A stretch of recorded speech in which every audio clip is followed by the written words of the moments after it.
I am Malati from the Department of Mathematics, SNS College of Technology. Today we are going to see the lecture series on multiple integrals. So before getting into this topic, first of all we should know what is integrals, why we need to study the integrals.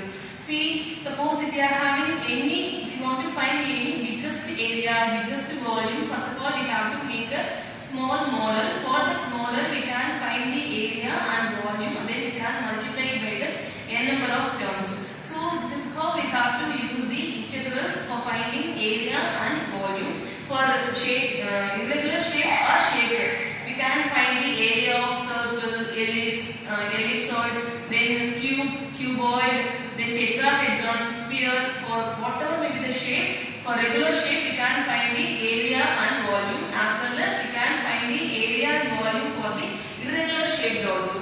So before entering into the topic, we should know how we have to deal the constants and the variables. Suppose if we are having integration of 7 into, we can make this as a into y into dy. So here we are having two letters, that is one is a, another one is y. Now we have to understand which one is your variable. So next to d, whatever variable we are having, that is your variable. Apart from this variable, whatever letter we are having, that is your constant. So here we are having next to d is y. So your y is variable, a is constant. So we can take it as outside. Then we can do y into dy. Then we can go for the integration.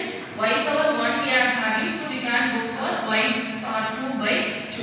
So if we are having a multiplication, we can take that constant as outside. Suppose if we are having a plus y into by, if we are having, how we can go? So we have to know if we are having constant in addition means that variable will join with them.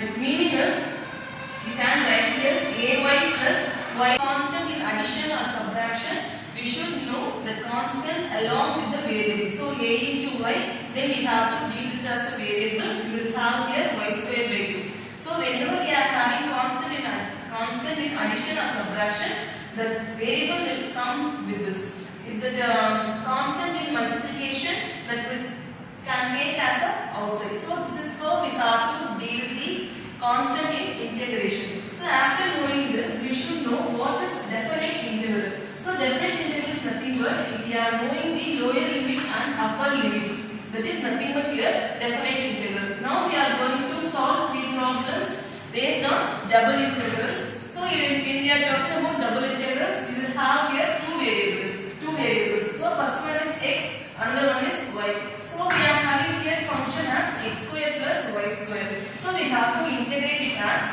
double integral 1 to 2, 0 to 1, x square plus y square into dx dy.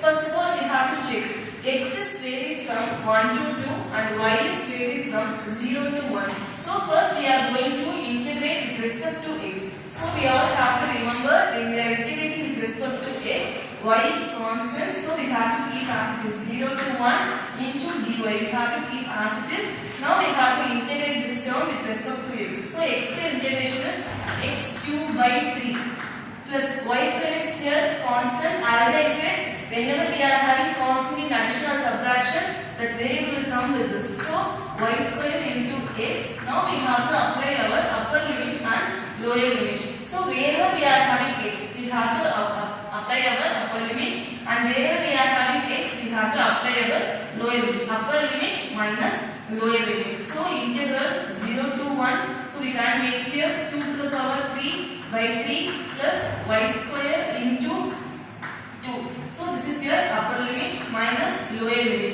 1 by 3 plus y square into dy. Now we can do the calculation. So 8 by 3, here we are having 2y square minus 1 by 3 minus y square into dy we are having. Now we have to integrate this term with respect to y. So if I integrate with respect to y means how we can do? So we can write here 8 by 3 into y plus 2y cube by 3 minus y by 3 into y minus y square y cube by 3. For this we have to apply our 0 to 1.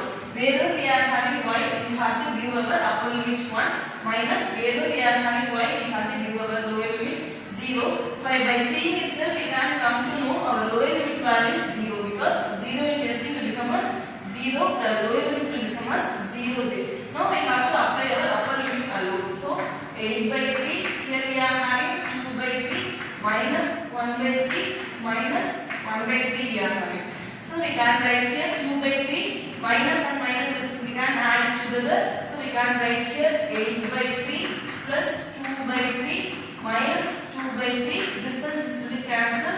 So finally we are having 8 by 3 is the value of the given function. So this is your first problem. Now we have to move for our second problem. The second problem is very simple one. So how we can do? Here we are having 0 to 3.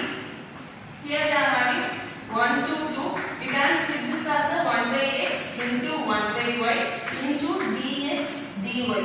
We are having, between this we are having multiplication. So we can accumulate x terms alone and y terms alone. So we are making here 0 to 3 1 by y into dy into 1 to 2 1 by x, 1 by x into dx. Now we have to integrate with respect to y. So whatever variable we are having here y, if you are differentiating it means that variable value available in the numerator.